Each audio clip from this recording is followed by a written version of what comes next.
us all through the week. But not just for us, so that we can praise and serve Him. Hallelujah. Thank you. Father God, we give you so much glory.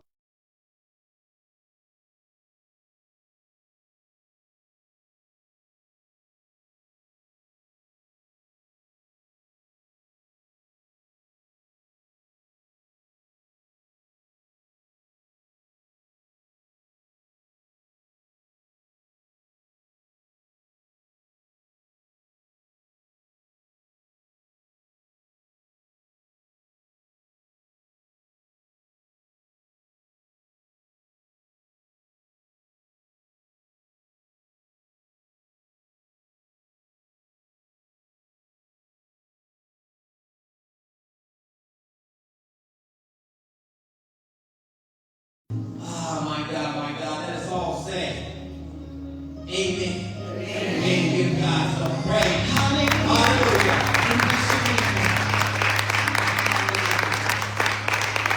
God bless you. Please remain standing for the reading of the scripture. You can find it on the inside of the program on this morning. And today's scripture reading is taken from the book of Acts, the 17th chapter, the 22nd to the 28th verse. And it reads thusly. Then Paul stood in the midst of Mars Hill and said, Ye men of Athens, I perceive that in all things ye are too superstitious. For as I passed by and beheld your devotions, I found an altar with this inscription, To the unknown God, whom therefore ye ignorantly worship. Him declare I unto you.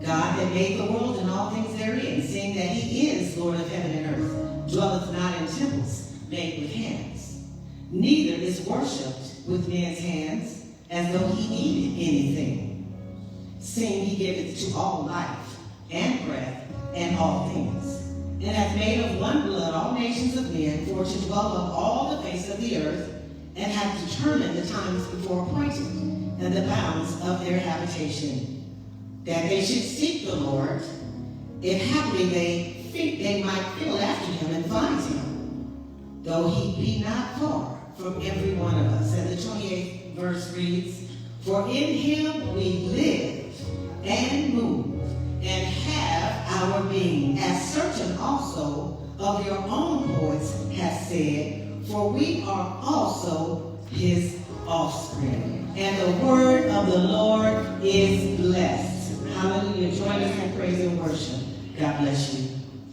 Hallelujah. If you're able to stand, continue to stand.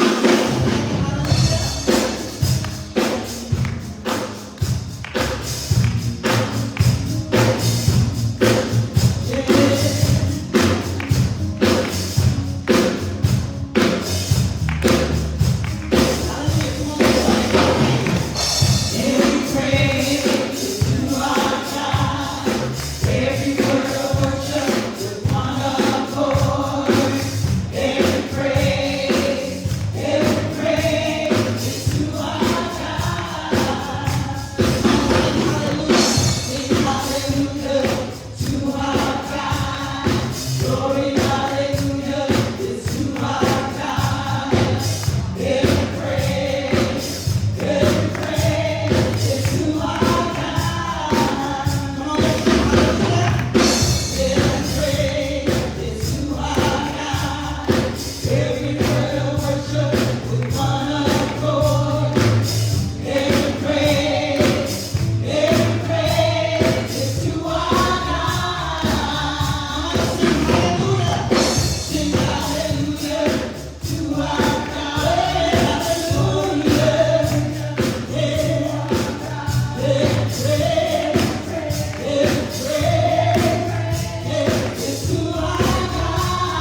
Hallelujah.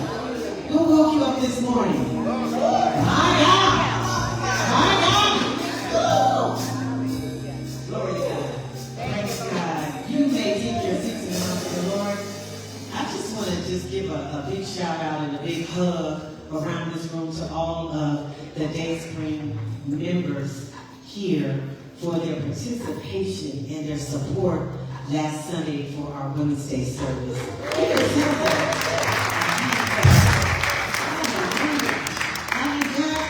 He turned that thing out. We didn't turn that out. The musicians were great. The praise team was on point. Hallelujah. And your participation was awesome.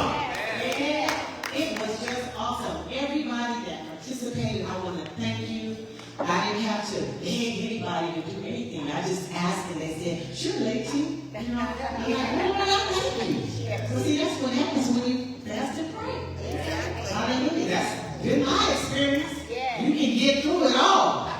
Amen. Women of God triumphing through in spiritual battle. In the battle, you can get through it. Amen. And the speaker was awesome. The Lord sent her, and I mean, the Lord met us in a mighty, mighty way. A mighty, mighty way. And I thank God for our very own Mother Gabby. She ushered for us. Amen. Amen. She ushered. She did. She instituted that. She was helping her brother Gary and the young man hold it down. She should have been going. Amen. She was doing her signs and all that. Amen. Pastor is proud of everybody. We went home and we were so excited. We were still on a high, you know? We were still on a spiritual high. And I thank God for what he's doing with this ministry, how he's growing us and moving us into a new place, taking us to a different season. Hallelujah. God said it's time. Amen? Amen. And we're going to go with the flow in the name of Jesus. Just briefly before we call the pastor up, I want to announce that we have 2 birthdays and we want to sing a quick happy birthday. Brother Correll, if you would stand up, please, sir. He has a birthday. I believe his is tomorrow. And Brother Eddie Narvaez, his was it Thursday? It was the 19th. It was the 19th. So we have 2 birthdays. One that's over 40 and one that's over 16. Isn't that a blessing? Isn't that a blessing? Amen. Let's sing happy birthday. Happy birthday to you. Happy birthday to you. Happy birthday to you. Happy birthday to you. We are both of you play a very integral part in this ministry. And we thank God for what you do. Correll, we thank God for what you do. And just keep on doing what you do and watch the Heavenly Father continue to bless you mightily. Amen. At this time, we're going to call to the pulpit, to the podium, the pastor of Dayspring Ministries, Church of God in Christ, none other. Let's stand to our feet and receive our pastor, our man of God. No other. Very own Pastor Bill King. God bless you, sir. Preach the word. Hallelujah. Truly, I was glad when they said unto me, let us go into the house of the Lord. How many glad to be here this morning? Hallelujah. Amen. It's often said that you woke up this morning in the 4 corners of your room. Could have been your good morning. Hallelujah. So I thank you for life, health, and strength. You know, we get phone calls and messages where people have gone on and transitioned, and so we need to wake up and say, Lord, I thank you for another day. It wasn't you who woke you up, neither was it your alarm clock. But it's God's mercy being new every morning. Great is his faithfulness. Amen. You may be seated in the house of the Lord. True God, good God has a word for us on this morning. And I tell you, last week was a blessing. Last week was a blessing. She brought it. Hallelujah. She said, right now. That's the word that stuck in my mind, right now. Regardless of your circumstance, God is blessing you right now. You're triumphing right now. Hey, no matter what it looks like, you are triumphing right now. Amen. That just hung in my spirit all week long, and I just thank God for another day's journey. Amen. Thank God for what she was able to bring to the table on last week. Desire your prayers on this morning. I want to talk to you through these words. God is closer than you think. God is closer than you think. We come to you from the book of Acts, the 17th chapter, verses 22 through 28. Give an honor to God who's the head of my life, my darling wife, Lady T. Amen. The love of my life, my best friend. They say behind every good man is a good woman, encouraging. And she's just that, and has been that for the length of time that we've been together. Almost 50 years. Amen. Amen. Amen. I think about that. You know, a lot of changes came through the wedding or through the marriage, but God held us together. He was the glue that has kept us. Hallelujah. The Bible says the threefold cord is not easily broken. Amen. So we thank God. I thank God for you, the members of Dayspring, those who attend on a regular basis. We thank God for you. Thank God for all your participation on last week. Thank God for your participation on yesterday. Amen. Amen. Amen. Lady T brought home some pictures, and I saw the assembly line of all the bags and boxes and groceries, and everything was set up and prepared for the giveaway. And they tell me that the store is holding some turkeys and some hams, and we're going to pick them up, I guess, Tuesday to pass out. And right along with other foods, you know, we got 17 families that we're going to feed. And it's not going to stop there. We're setting up, we're going to call it the Community Help Fund, where we put money in to be able to meet the needs of certain situations as it comes, instead of having to always raise an offering, always have to do something, just set a little bit aside. Now, there will be times when we raise, you know, they're out of necessity, but it's not like, you know, every Sunday we're going to drive, have a money drive or something. We go, you know, a bill drive, or, you know, we're not that industry. God blesses us, and we're able to do what we need to do. We set a little bit aside to be a blessing to the people. Amen? Amen. Amen. Amen. Acts, the 17th chapter, beginning in verse 22, says, Then Paul stood in the midst of Mars Hills and said, Ye men of Athens, I perceive that in all these things you are too superstitious. For I passed by and beheld your devotions. I found an altar with this inscription, To the unknown God, whom therefore you ignorantly worship. Him declare I unto you. Paul's going to let them know who this unknown God is. God that made the world and all things therein, seeing that he is Lord of heaven and earth, dwelleth not in temples made with hands. People are confused about where God is. Neither is worshipped with men's hands, as though he needed anything, seeing he giveth to all life and breath and all things. It hath made one blood all nations of men for to dwell on the face of the earth, and hath determined the times before appointed, and the bounds of their habitation. In other words, God created all out of one man. Set the nations in place and caused them to prosper and to go forward. And he had determined the times where seasons will change in those nations. I don't know if you know it or not, but America is on the cusp of a change.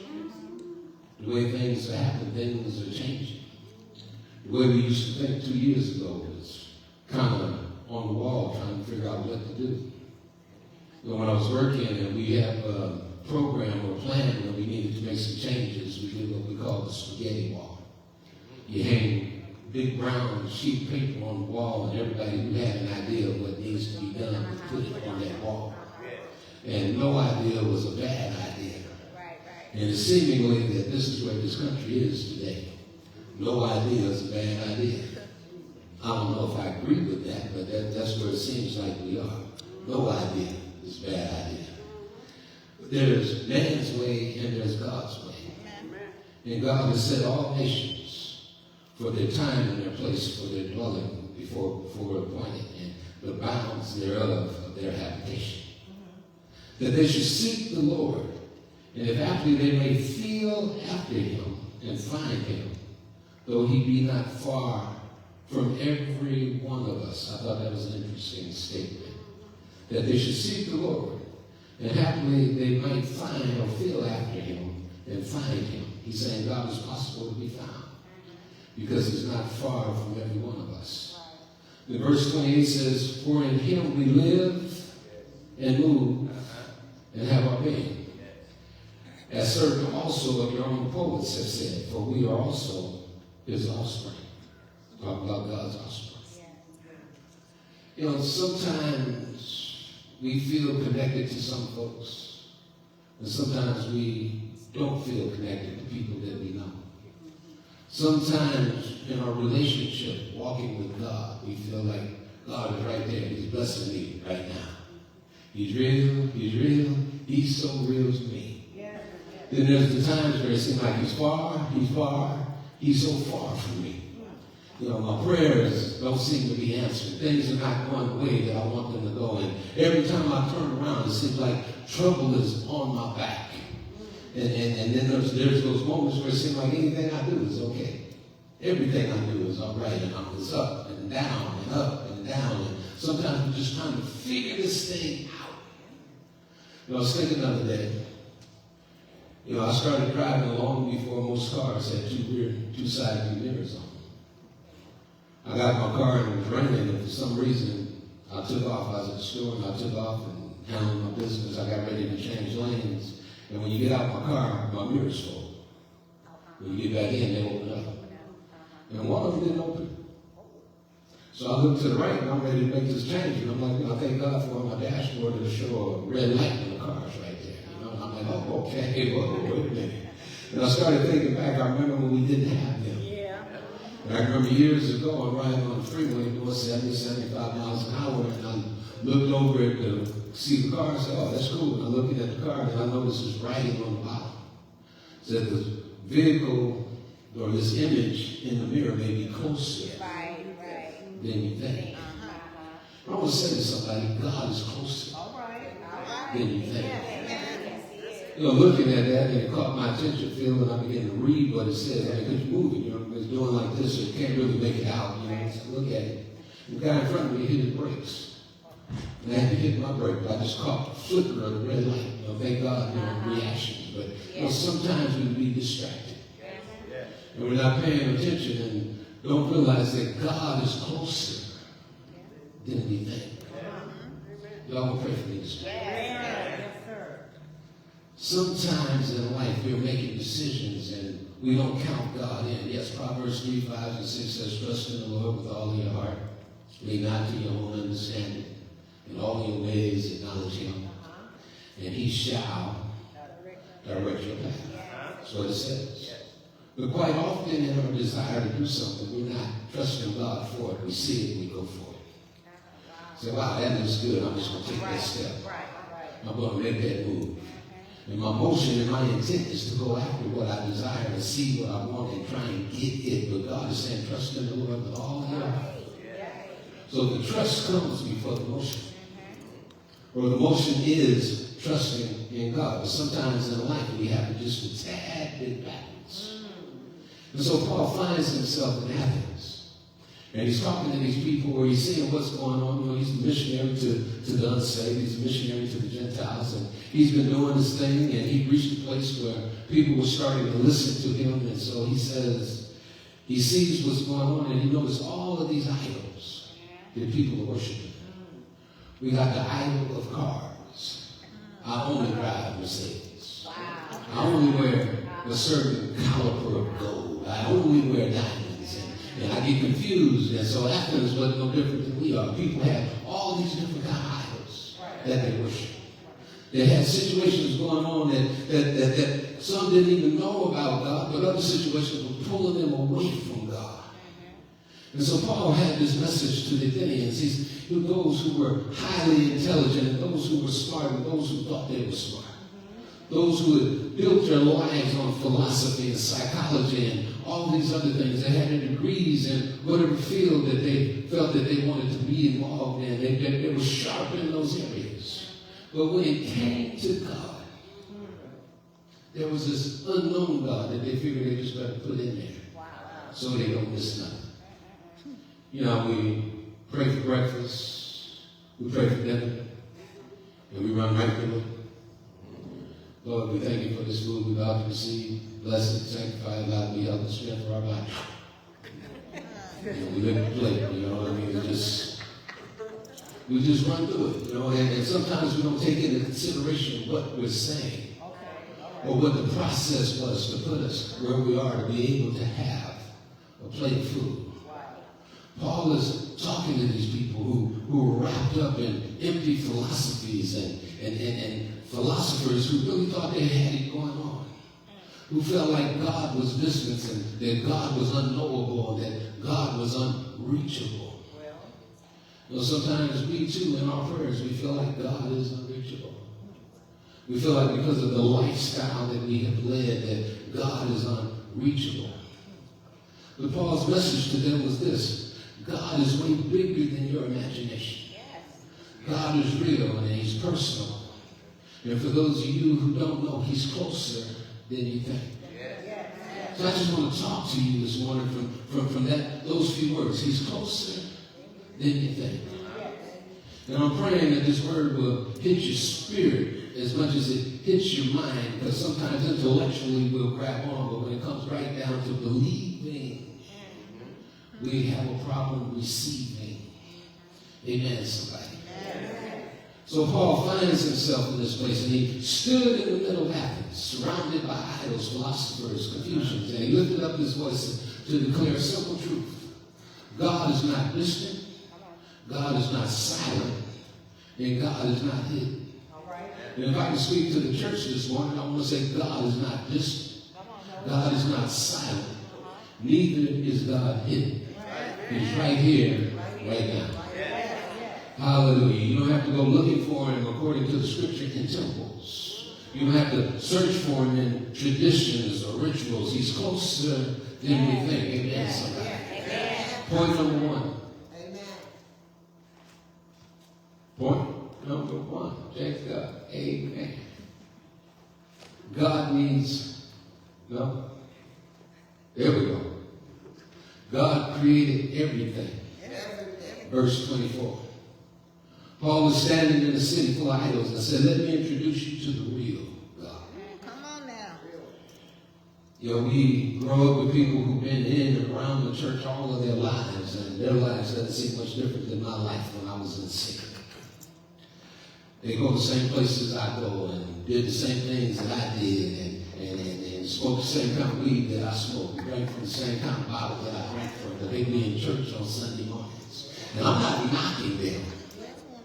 I'm not even coming against them, but Paul said, let me introduce you to the real God. See, some people have learned about God, but truly they deny the power of God by their actions and by their faith. For some reason, there's a wall that they just can't seem to climb over. But Paul is saying, hey, man, if you really want him, I want to introduce you to the real God. Verse 24 says, God made the world and everything in it. He's the Lord of heaven and earth and dwells not in temples made with hands. In other words, you just can't find him by digging through the mud. You can't find him by knocking on physical doors. You just can't find him that kind of way. But you're going to have to hear the word. The Bible says faith comes by hearing the word of God. Then after you've heard the word of God, then you're called to action. You have to accept the word of God. But in Paul's text here, he starts with creation. Because a small view of God creates a small view of life.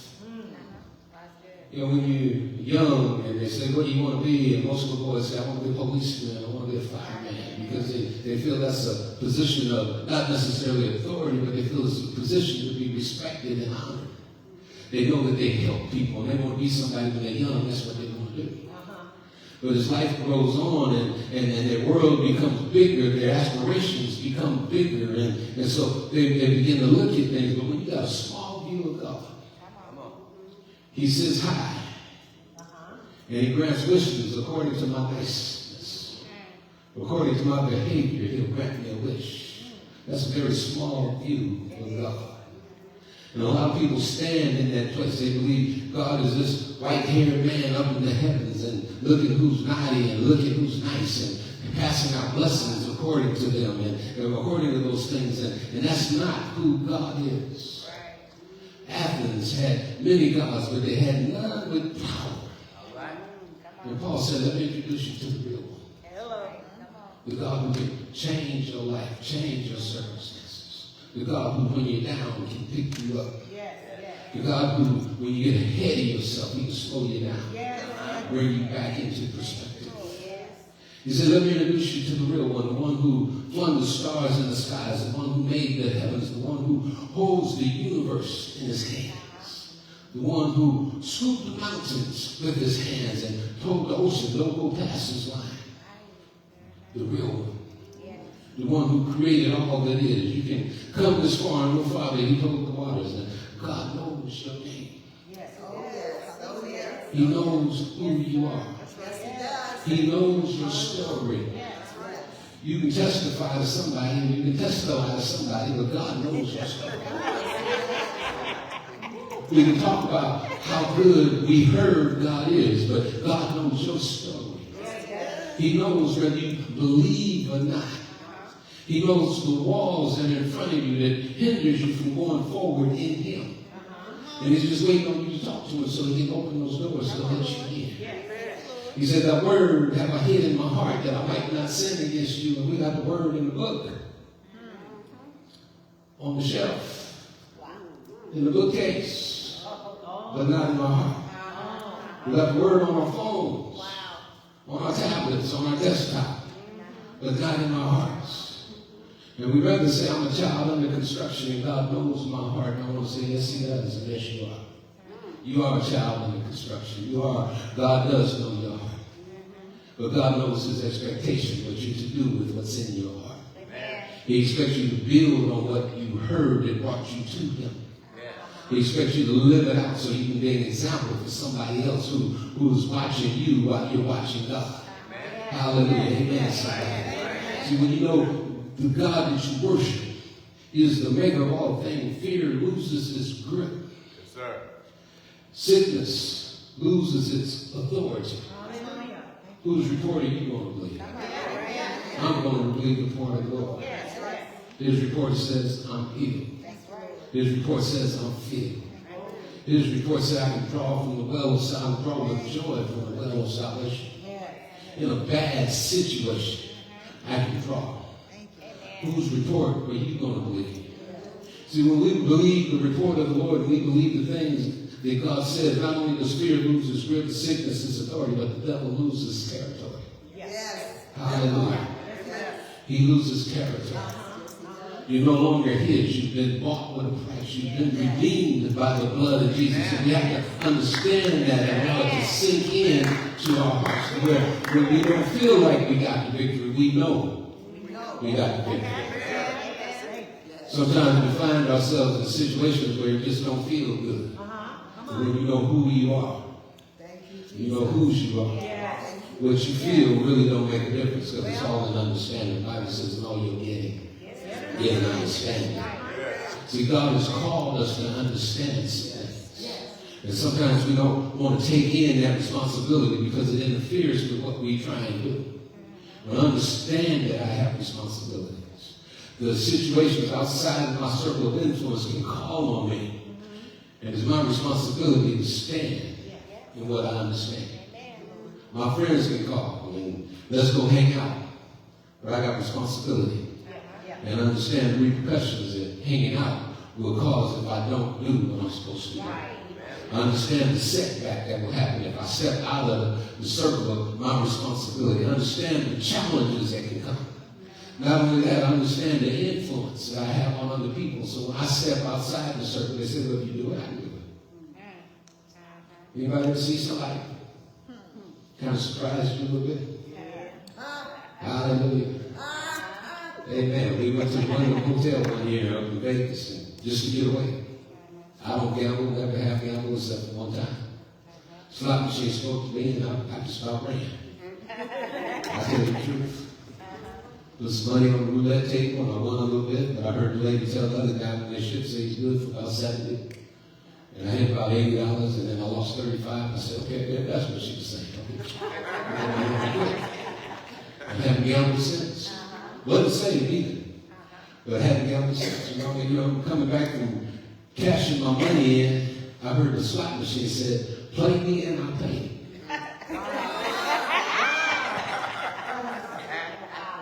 And I looked at it, and just as I stepped over to it, because it was just a quarter slot, just as I stepped over to a lady stepped in front of me, and she hit for about $25.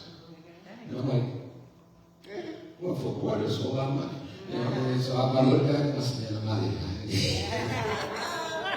But see, in high school, I used to shoot dice. And my father broke me. He said, until you learn to shoot like this, I don't want to hear nothing else about your shoot dice. And so I quit gambling in 10th grade. That's what stopped me from gambling. Now, I was a risk taker, and I took a lot of risks. I ain't going to lie about that. I just got everything. But I wasn't saved. But when I got saved, Paul said, when I was a child, I did childish things. But when I became a man, I put away those childish things. It's time for the saints. I don't care how old and how long we've been in this thing, but it's time for us to take responsibility for what God has called us to. Hallelujah. Decisions we make need to be decisions that honor God and glorify God. If we truly believe that God created everything, that in the beginning was the Word was with God, and that Word was God. If we believe that, then we understand that God understands us. That's right. Understand that God has called us up higher. And as God has called us up higher, there's some things that we need to set down. There's some things that we need to walk away from. Like I said, when He knows my name. Now, Aretha sings that song so beautifully. And you can sing it next week if you want to. He knows my name. He knows everything about me. He knows my makeup. He knows what caused me to be who I was before I got saved. He knows the problems that I have in my belief system. Because we all have a belief system. There's the way we were raised, and there's situations that were set up. There's tendencies that we have and things that trigger us a certain way. God understands that, but He's asking us to put that under the blood. And when we put it under the blood, when we give it to Him, when we say, I surrender all. When we surrender those things, God allows the Holy Spirit to come in and transition and begin to guide our lives in places where we want to go, we're not able to go. Point number 2. See, God is a God who needs nothing, but He gives everything. See, verse 25 says, nor is He worshipped with men's hands. I mean, the stuff we make, yeah, that's great. But doesn't really do God any good because He's God. And He doesn't need anything from men's hands as needing anything, since He gives all life, breath, and all things. Yes, sir. He gives all things. Life. He's the giver of life. He's the giver of breath. He gives all things. God doesn't need your strength. He supplies it. God doesn't need your ideas. He gives wisdom. God doesn't need your breath. He is your breath. The psalmist says He's closer than the air I breathe. He's the one that keeps you breathing. He's the one that keeps us breathing. Come on, somebody take a deep breath. Now let it out. Do it one more time. That breath came from God. Yes, He gave you the ability to function like that, but that breath came from God. He's the one who keeps us. You didn't wake up this morning by accident. You didn't wake up this morning by your alarm clock. It was God's mercy, which is new every morning. That's why the songwriter said, great is His faithfulness, oh God. Every beat in your heart is a testimony. God is keeping you alive. Psalms 150:6 says, let everything that have breath praise the Lord. The God who set up nations, point number 3. He has made from one blood every nation and determined their times and their boundaries of their habitation. That means God decides periods and times. We're trying to figure out what's going on, and all we got to do is trust God and let God work it out. Amen. We're listening from this person and that person, and you cut the news on, it's chaotic and confusing. You don't know who to believe. One person says the sky is blue, the other person says it's raining, one person says this is going on, it's going to be 85 degrees, somebody says it's going to be 60 degrees. And we read this, and you say, hey, it's going to be a great day today. I heard it's going to be nice to walk outside, and somebody else says it's going to rain. The other week, I was looking at the weekend, about a week out. And it said it was going to rain that Thursday and Friday. This is a week ago. It's not last week. So I looked at it. So I figured out how I was going to do things. And there was no rain, except in the middle of the day. But according to the thing on my phone, it says it's going to rain all day. And so it's confusing as to what you trust. Paul's in Athens. They got all these little gods. They got all these little belief systems that are working in people's lives. Somebody say Confucius said. Somebody else will say Mohammed said. Harvey Krishna will speak to you from a whole different angle. Then we got ABC and D Baptist, and then we got the Church of God in Christ, and we got the Calvary Chapel, and we got all of these, and a lot of us are not saying the same thing. Jeremiah's time, the prophet said, hey, we're going to be here 2 years. God's going to take us out. And God spoke to Jeremiah and told him, hey, they're going to be there 70 years. Go ahead and let your daughters marry. Plant your farms, build your homes, and do what you want to do because you're going to be there for a while. That wasn't what they wanted to hear. So they tried to get rid of Jeremiah. They put him in the dungeon. Hallelujah. Jeremiah didn't make it, but he was stuck. What could he do? Sometimes we find ourselves stuck in situations. Why? Because we don't hide God's word in our heart. There's a place where, yes, we check the news out, but there's a place where we always pray. The Bible says, man will always pray and not faint. And so we can't give up on fainting, trusting in man. Some trust in chariots, some trust in horses. We got to learn to trust in God. We have God's word. He gave us his word on the Holy Writ. We need to trust God's word. Yes, sir. Everybody here just took a deep breath, and we know that breathing keeps us going. But it's God who keeps us alive. He decides the times and the seasons and the periods. He set up kings and removes them. He chooses when and where you were born.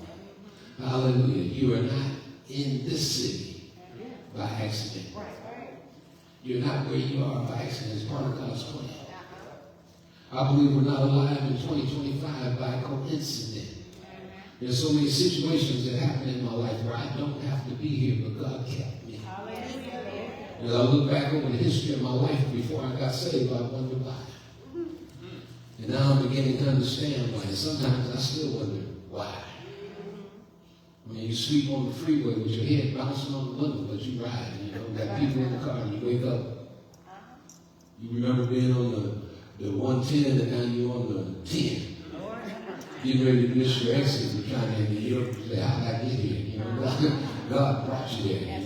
So in little places in our lives, God brought us there. Things that could have happened that didn't happen. Things that for other people did happen. You wonder, well, how come it missed you? We serve a God who is reachable. We serve a God that we can be in contact with. Verse 27 says, point 4, that they should seek the Lord, though he is not far from each one of us. God wants us to seek him. God wants us to seek him. God arranges the times and seasons in our life. A lot of people don't believe that God is as close as he is, but God is closer than we think. Scripture says he is not far from any one of us. So your next door neighbor is as close to God as you are. Regardless of how they live their life, he's as close to God as you are. He may never see God, but he's as close to God as you are. Person sitting in the seat next to you is close to God as you are. Your walk is not their walk. What God has called them to is not what God has called you to, maybe, but you are as close to God as they are. And they may be looking at you for an example. And if you're not walking upright before the Lord, they may miss their blessing because they're following you. Amen, somebody. Sometimes I have to agree that we may feel far from God. There are times when we even feel broken. Going through foreclosure, experiencing repossession, all of those things. Losing a loved one, whatever the case may be. Sometimes you feel broken, but feelings are not facts. If you say, we learned last week, you are triumphant. You're triumphant in God in the moment. Tell your neighbor, I'm triumphant in God. It was a powerful message on last week. And I sat right there and I was just, and as they say in Hog 7, I was in preacher's heaven. And she brought it. She brought it. You know, and it was just powerful. It was just powerful. Made me really do some thinking, because a lot of times as Christians we're trying to get to victory. Not realizing because of what God has already done in our lives, we're living from victory. So, I mean, you know, you can watch a football game, the score would be 21-5 with 6 minutes on the clock. And the losing team wins. You're sitting there wondering, how does that happen? But it does. I think it was the Cowboys and the Saints a couple of years ago. It was the 21-5. And it was like, I said, I called my buddy and said, hey, man, because you a Cowboy fan. I said, y'all not looking good, man. You know, but they lost, you know, or y'all looking real good, but they lost, you know, and situations can turn in a moment. But in the Christian walk, we are triumphing in God. We've already won. Sometimes it's hard to live a life where it looks like you're going out backwards. But sometimes it seems we're going backwards. But you have to stand in faith. You have to trust God with all of your heart. Lean not to what you're seeing.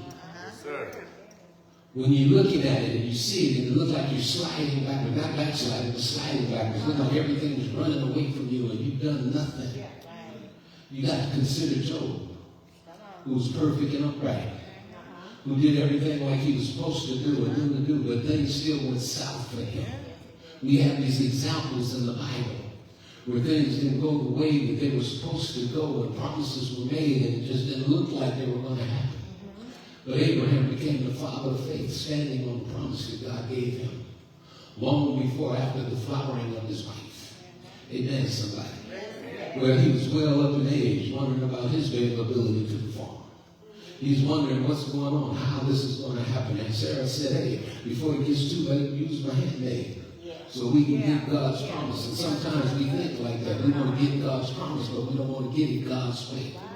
So we have to trust God, and we have to believe God, and we have to sometimes go through the challenges that God allows to be in front of us. Yeah. And those pains, those problems, and those challenges can draw us closer to God. Not for us to try and figure out another way to get to God or to get what God has promised us. Doesn't matter whether it's good, bad, or confusing, painful. God is trying to draw us closer to Him. You know, sometimes it bothers me. You know, I grew up saying the Pledge of Allegiance. You know, one nation under God, indivisible, with justice for all. You know, and we're still trying to see that. You're trying to figure that out. Where does that play in 2025 with all the stuff that's going on? How does that happen? But sometimes God lets the door close so you can knock on it. Sometimes He lets people walk away so that you can walk towards Him. Situations happen. You say, Lord, I just don't know how to do this. I don't know how to do it, Lord. I don't know what to do. I don't know where you're at in this picture. God, talk to me. And I've been there 100 times. So God, I don't know what you're doing. I mean, Paul Morton said, you're doing anything in the season, don't do it without me. I'm trying to, God, you move without me, man. I'm way back here. Help me out, you know. Come back and get me. You know, but what He did was allow me to focus on Him in the midst of my pain, in the midst of my frustration, in the midst of my sorrow, because we will walk towards Him. And sometimes God lets stuff walk away from you so you can walk towards Him. Because some of that stuff makes us who we are, and we think that stuff makes us who we are. And that's not who God called us to be. Sometimes he lets us reach the end of ourselves so we can reach the beginning of him. Amen, somebody. He's not far. He's not distant. He's not silent. And God is not hiding. He's within reach right now. Amen, somebody. Some of you haven't been seeking God. You haven't been looking for God. Been living life on your own terms. But I want to let you know this morning, God is looking for you. God is seeking you. He's expecting you. He's looking at you to turn towards him. But sometimes we have to hit the wall. Sometimes we have to hit the floor. Sometimes we have to hit our knees. Oh, y'all don't like that? Yeah, 2 times I heard and I said hit your knees and there's a side. Sometimes we got to hit our knees. We got to get on our knees and talk to God. You know, we got to understand that God is closer than we think. Verse 28 says, for in him we live and move and have our being. Paul is talking to these people who've been serving idols.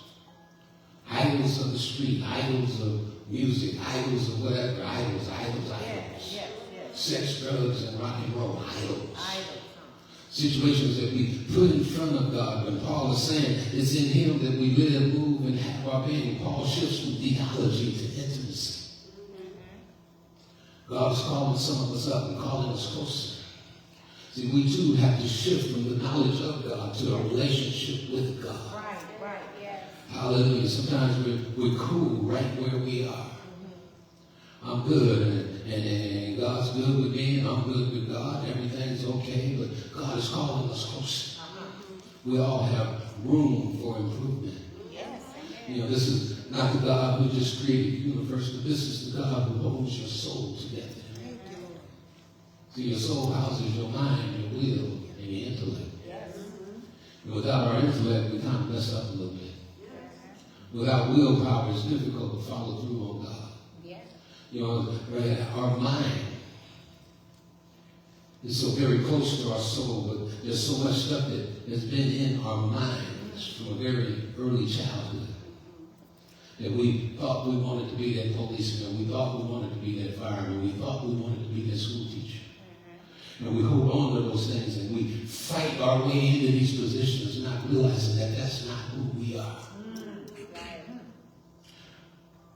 We have to back up and say, Lord, what do you say? Right. What have you called me to do? What have you know, who am I? They said, Bill, the Lord won't use you. You called to preach. I said, man, let's see with that. I'm saved. I just want to know that I can stay saved. From where I come from. My whole life and a lot of things around it was built on stuff that wasn't real. I was 10 years old and my uncle told me, he said, yeah, that's Bill's son, he's going to be Bill. You know, I'm named after my dad. I don't know what Bill is, but that's what I was told. You know, and then from there, you know, you start searching, and in your environment. Here's the drugs, and here's the hustlers, and here's the playboys, and here's all of this stuff. And it's fascinating. And you get locked in. Somebody was told they were going to be a doctor, but they have a musician mindset at heart. Somebody else was told they were going to be an architect, but you have a whole different mindset to do something different. And because somebody put you in a box, you tried to live it out, but you're trying to figure out why I'm not satisfied. Somebody said that, hey, this is where you are. You know, you won't be a secretary all of your life. You won't be this all of your life. You won't be this. I had a teacher tell me I was nothing to nobody. Never be nothing. Wow.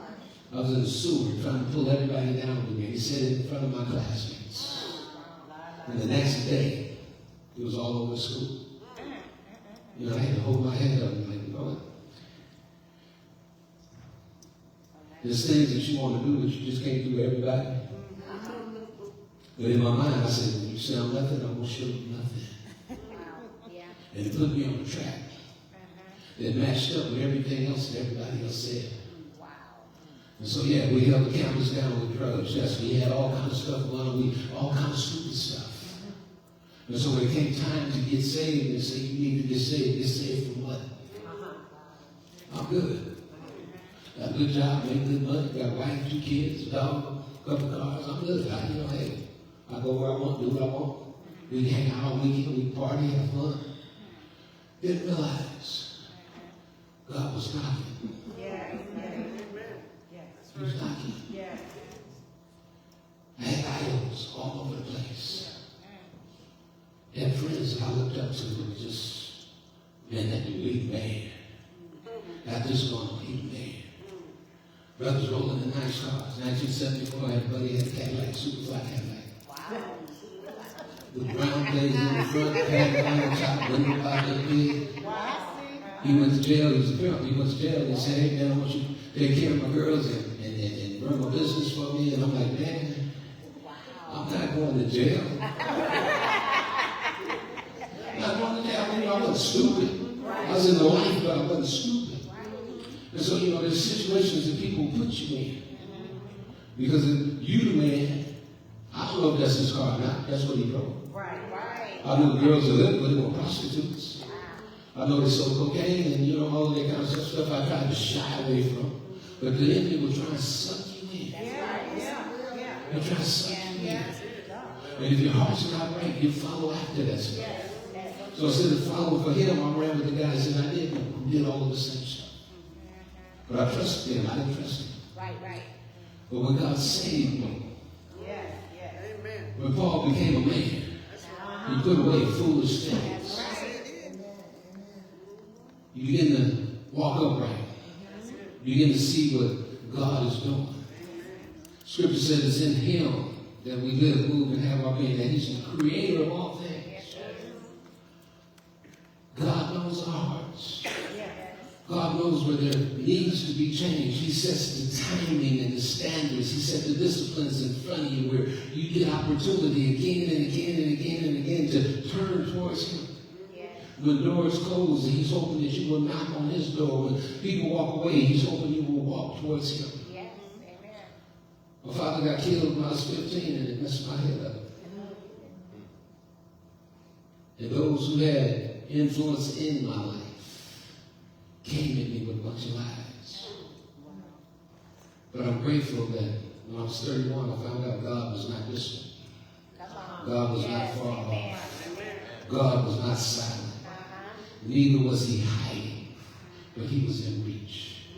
Trying to tell somebody God is in reach right now. Because it is in him we live, move, and have our being. In him we live. He is our life source. In him we move. He empowers every step. In him we have our being. He defines our identity. He defines our identity. When you get saved, you're a man of God. You're a woman of God. We learned last week that comes with a conviction and it comes with responsibility. Certain way that you carry yourself. I think Paul told Timothy to hide the word in his heart. He said, study, show yourself approved unto God, workman that need not be ashamed, but rightly dividing the word of truth. See, when we understand, according to John 15:5, he's the vine and we are the branches. Apart from him, we can do nothing. It goes back to what you understand. The Bible goes on to say, after it says in him we live, move, and have our being, it goes on to tell us that we are his offspring. Where I was an offspring and part of the street, and I became the offspring of God. He grafted me into his family. He changed my thinking. He changed my life, and he changed my purpose, and he changed my perspective. Through all of those trials and changes and things that I went through, he didn't keep me alive. God kept me alive. He didn't carry me through the storms. God carried me through the storms. I wasn't me that held my life together. It was God that held my life together. Amen, somebody. Amen. You know how to do it. See? We're created in God's image. He's the God who created us in his image, who sustains us. And he's the one that we go to when our hope is gone. And he placed us where we are in the position of righteousness. He made us the righteousness of God in Christ Jesus. He's the one that calls us out of darkness and he says, we are his. Yes. We are his. We got anybody here belong to God? Hallelujah. Hallelujah. Hallelujah. He reaches for us with the arms of grace. Yes. His Spirit dwells in us. And if God is this close, miracles are this close. How many believe that? Amen. If God is this close, breakthroughs are this close. If God is this close, deliverance is this close. If God is this close, healings are this close. Hallelujah. Sometimes we don't believe it. We believe healing is for them over there and them over there. But healing is this close if we believe in God. If God is this close, revival. Yes. Is this close? Somebody say revive me in God. Lady T came home yesterday after they packed all their food. She was energized. She was just thinking about the goodness of God, what things that were being planned for somebody else to be blessed. She was looking at what the ministry was doing, and it was exciting. And I just sat there and watched, and I enjoyed her excitement. She came in and explained some things. She was a little tired, but she still talked about it. She waited a minute, but she talked about it. And you can hear the enthusiasm in her voice. See, when God allows you to be the conduit of blessings, it's not always all about us receiving, but it's about God allowing you to be the conduit of blessings. I mean, yes, Scripture says, give and it shall be given unto you. Good measure, pressed down, shaken together, and running over shall men give into your bosom. But a lot of people give expecting to get back. But there's a place where we need to learn how to give because people are in need.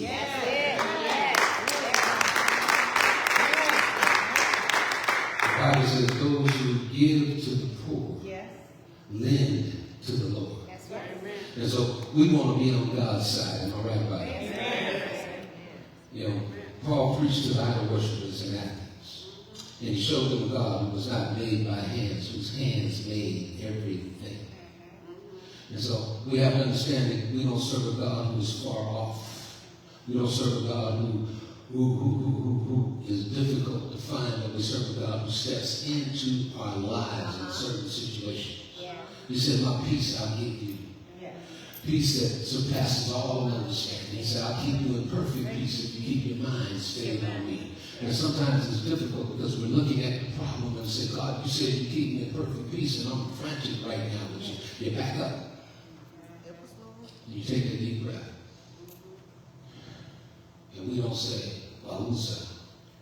What we say is, Lord, I thank you. There's something we put in there. Lord, I thank you. And then we allow the peace of God, which surpasses all understanding, to come in and show itself. Why? Because God cares. God loves. God is for us, and where we are, God is. Amen, somebody. He's closer than we think. He'll step into your fire like he did with Meshach, Shadrach, and Abednego. He'll come into the storm like he did with the disciples on the ship. He will come in and he will make himself known and let you feel his presence. Amen, somebody. He's closer than we think. He's here right now. Amen, somebody. He said, Lord, with you always, even to the ends of the earth. If you believe it, just lift your hands and say, Lord, it's in you. Lord, it's in you That I live. that I live, I move. And have my being. See, when we understand that, we can live from a place of victory regardless of our circumstance. We can live from a place of victory. Good, we can live from a place of victory. Sometimes we have to cut some people off. Now, it's my little cousin right here, y'all. God saved her a while back. And she's been following us for a couple of years on Facebook. She's on my number. Drove in from Los Angeles. Amen. And one day she'll tell her testimony. I'm just going to say God saved her. But who, you remember my friends George and Wayne? Like I said, they had to cut them off. They were my dogs. Ran with George since I was 17 until I got saved at 31. Ran with Wade since I was about 8. I was 17, but I had to cut some people off. People love you, but everybody don't mean good for you. Can I just be honest with you? People love you. People want to be around you.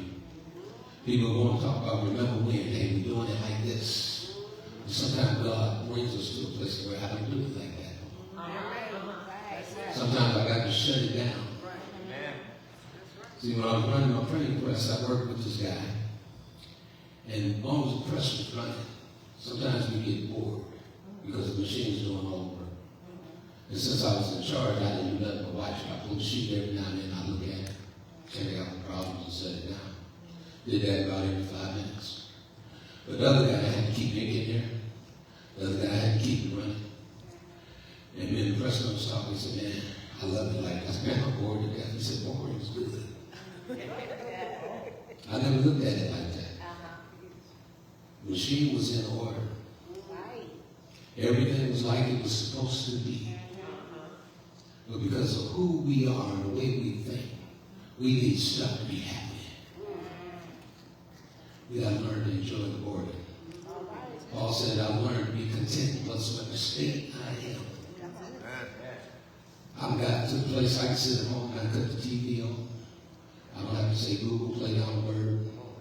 You know, I ain't got to do none of that. You know, I got to sit on the field, pick up a book, and just read me a good book, pick up a Bible, read the word, or just sit there and say, Lord, you look good. And just relax. That's good. You know, when I was young, I needed action all the time. But you start thinking about where you're going, what you're trying to do, what you're trying to accomplish. And your mind will tell you what you haven't done, where you haven't been, and what you really need to get done, and it had you filled with anxiety. And put you on the thing like the hamster wheel. But you have to learn to relax in God. Amen. Yes. Boring is good. Yes. Amen. God is in control. God has a plan for my life. And if my mind is filled with things that I think I need to do, and God speak to me, I may not be able to hear Him. Anybody here ever missed a phone call? And it wasn't that you didn't hear, well, you didn't hear the phone, but you were occupied. It wasn't that you couldn't hear the phone, you just wasn't prepared for it at the moment. Sometimes God speaks and we miss it. That's right. Because our head is too full of stuff. Our spirit is too full of stuff. We need to learn to slow down. We need to understand that He's the vine, we are the branch. Yes. We're connected. Yes. But if I'm not doing what I'm supposed to do, I may miss it when He calls, when He speaks to me. You know, the Bible, the song says, when the Spirit speaks to me with my whole heart, I will agree and I'll say yes, Lord, yes. But if I don't hear Him, I can't say yes. Amen. Amen. And if He's closer than I think, then I need to position myself to be able to hear Him when He speaks. I need to position myself to be able to see what He is saying. We walk by faith and not by sight. The problem is we see a lot of things that we want. And we want them. But God is speaking to us and saying, hey, slow down. Right. The steps of a good man are ordered by the Lord. He's delighted in His way. He's a shield and a buckler and withhold no good thing from them who walk uprightly. These are scriptures that I hang on. As long as I'm doing good, He's going to lead me. He's going to guide me. He's going to order my steps. Yea, though I walk through the valley of the shadow of death, I'll fear no evil, why? Because Thou art with me. Thy rod and Thy staff's going to comfort me. He's going to take me by the still waters where I can refresh. He's going to take me to another grass where I can relax and get my head together. There's not a whole lot of fuss and a whole lot of action in that. In fact, He's protecting me while He's keeping me comfortable and able to flow with Him. Amen, somebody. I'm just glad that. Hallelujah. Yeah, if you need strength this morning, if you need healing, just raise your hand. We're going to pray for you. Hallelujah. Just stand on your feet right where you are. We're going to pray. You see, we'll say God is good, and we believe God is good. But sometimes we believe God is good from across town. Not good right where we are. I know He's good intellectually. But in my spirit, I need to know that God is good. I need to believe that God is good. The challenges that I'm having that causes me grief, pain, and suffering, I need to know that the God I serve is greater than that, that He's the one true living God, that He is real above all of this other stuff. We make outside stuff make us who we are. But it's what's really happening on the inside with one real God. We need to understand what He's saying is in Him that we live, move, and have our being. That he is divine, and we are the branches. We are connected. All that we need flows from him and allows us to do and prosper and bless and bloom. Just the way a plant blooms. My next door neighbor grows tomatoes. And the vine went under the fence. And I got vine in my yard about that tall. Got the little bitty cherry tomatoes. And she was out there the other day and she picked about 50 of them things off of that. You know, and it just, I mean, and you talk about sweet, good. He's the vine. Scripture tells us that he's sweeter than the honey and the honeycomb. How many know? I mean, how many really want a relationship with a God that's like that? He supplies all of your needs. He's the fifth man in the fire. Causes the lion, the flesh-eating lions, to shut their mouth. He'll make your enemy your footstool. He's closer than we think. It's time for the church to come to that realization. He's closer than we think. It's time for the church to realize that we are in him. That we move in him. That we live in him. That we've been engrafted into the family. That we are his offspring. He died on the cross that we might, he died for sin that we might not die in sin. He died on the cross. The Bible says, whosoever shall call on the name of the Lord shall be saved. How shall we say? Here's what we need to do. We need to look at his principles that he lined out in his word. We need to look at his promises that he lined out in his word. We need to look at the prayers that have been prayed by people who were seeking God, trusting God and believing God, and look at the results that happen after their prayer, because God is not a respecter of person. He loves you just like he loves me. He loves us just like he loved his son. For God so loved the world that he gave his only begotten son. We are the world. And so he gave Jesus for our benefit. And when we believe that and understand that, then we can walk in the peace of God that surpasses all understanding. We need to check our belief system. Because sometimes we don't believe that we can do all things through Christ. We don't believe that we're more than conquerors in Christ Jesus. But as we learn, in means surrounded by. So we have the promises. We're surrounded by the promises of God. We're surrounded by the blessings of God. And we have to trust that with all of our heart. Lean not to our own understanding. Let this stuff stay out there. Stuff that won't bring you down. I mean, yeah, we have jobs and we deal with people we don't like sometimes. But we carry ourselves in a certain fashion. I was telling my wife the other day, I worked on a job 24 years and 11 months. Got laid off. My supervisor was on vacation when I got laid off. He's the only person who called me. Where are all my friends at? You know, I'm nice to everybody. You know, I'm hey, ain't nobody called me. I'm like, you know what? What kind of person am I that bad? You know, was I that, you know, I mean, and you know, like, you know, it makes you think. You know, and it was like, I'm saying, I didn't play the games they played. They had nothing on me. They can put no women on me. They can put nothing else on me. They can put nothing. You know, and you know, stuff that, normal stuff, I shouldn't say normal, but stuff that happened, they couldn't do none of that stuff on me. But I'm like, and a few people I called, they were short on conversation. Like, you know, y'all blackballed me. I mean, they thought I was going to sue the company, but I didn't sue the company. I chose not to. You know, because I mean, it'd be 3-4 years, it's been 10 years now next August, but it'd be, you know, it'd be like 3-4 years for you to get in money, and then they will give you the money.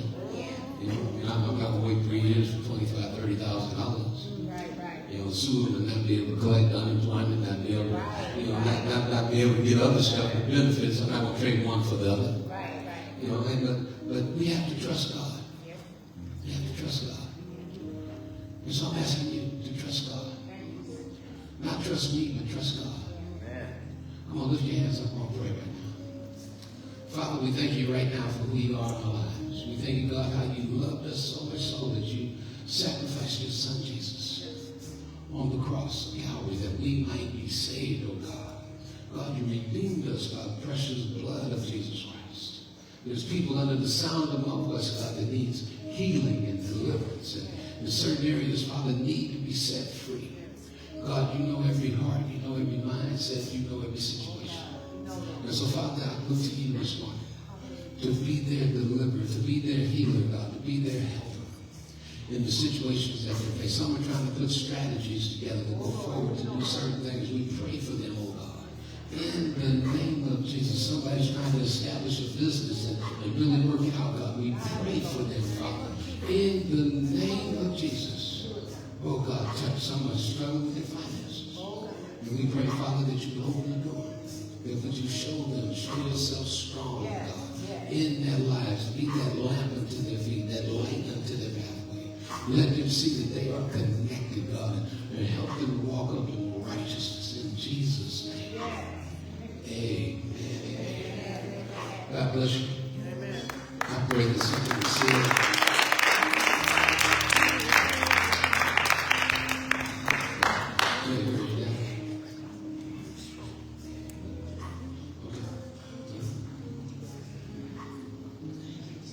You want to come up, Raj?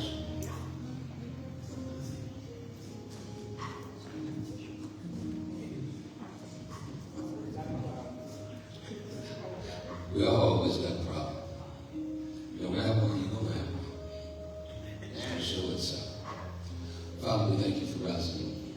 We thank you, God, how you blessed her and kept her. Through it all, God, she keeps coming and keeps showing up. We thank you for the health and the blessing of her being healthier and healthier. God, we pray for her family. We pray for her son, now Mackenzie. God, that you would touch him. In the middle of the circumstance, God, save him. In the name of Jesus, God, take the taste of the kind of life that he's looking for. Take it out of his spirit, oh God. Put a wall around him, God. Make things crumble when he put his hands to touch things that are not right. Just let it fall, God.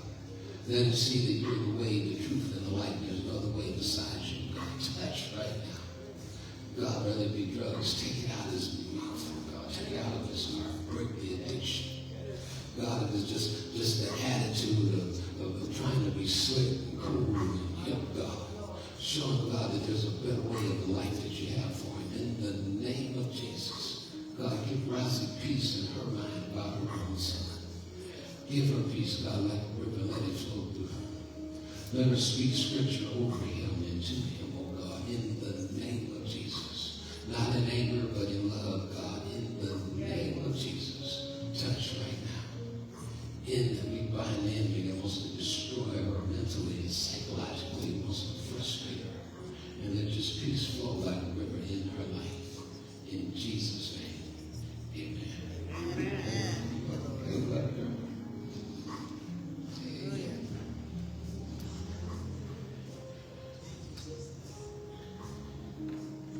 Amen. That's the name of the Lord.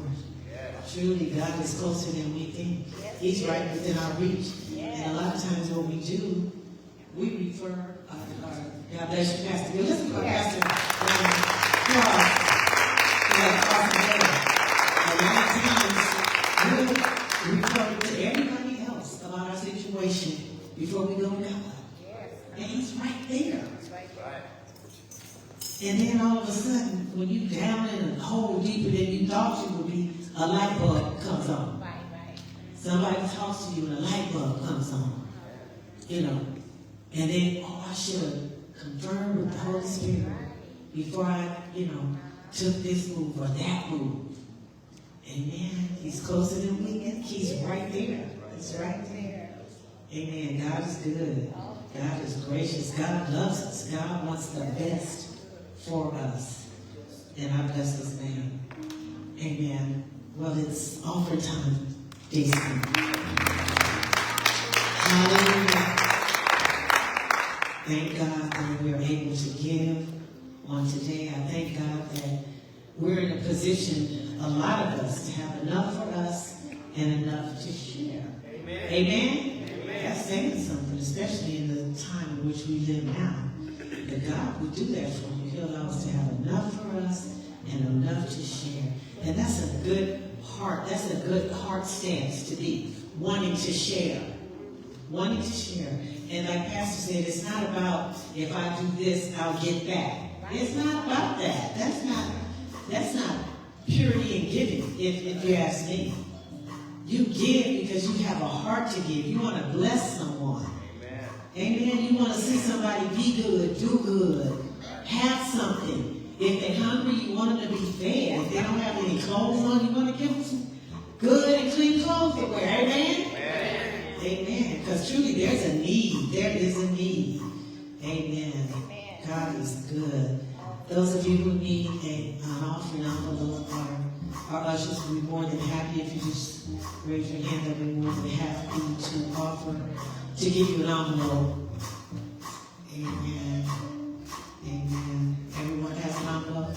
Amen. I just want to praise God and thank God for Brother Lapicus Winbush and his lovely wife, Pastor's cousins. They came all the way from LA. And she came, we call her Googie. Her name is Sylvia Pedlin, Winbush Pedlin. Well, Googie, she was here this past Sunday. The deacons are collecting. They can collect out if you are ready with your envelope. She came. She told me she was coming. And after the service was over, we hugged and we embraced. I said, oh, God, I was part of the floor ministry today.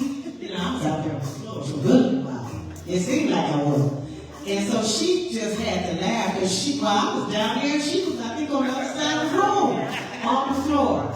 I said, well, look at God. Look at God.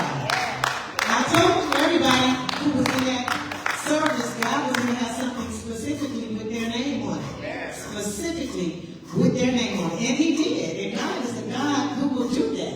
All of our different needs and our concerns are varied. But God can address every one of them at the same time with the same word. Almost sounds magical, doesn't it? It's spiritual. It's spiritual. God is good. Amen. Has everyone given? Has everyone given? All minds clear? Amen. Let us bow and pray with our offering. Dear Heavenly Father, we thank you for what you have blessed us to give on today. We thank you for all that you are doing in our lives. We thank you for having enough for us and enough to share.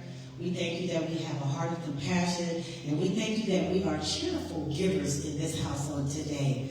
Lord, we ask that you bless this offering, multiply it, God, allow it to be used for that in which it is intended to be used for. Multiply it, God, in the name of Jesus. I ask that you bless those who had a mind to give on today but did not have anything to give, that they will be able to give on the very next occasion. These blessings and others I pray in Jesus' name. Amen. Amen. And amen. God bless you. You may stand and we will be dismissed.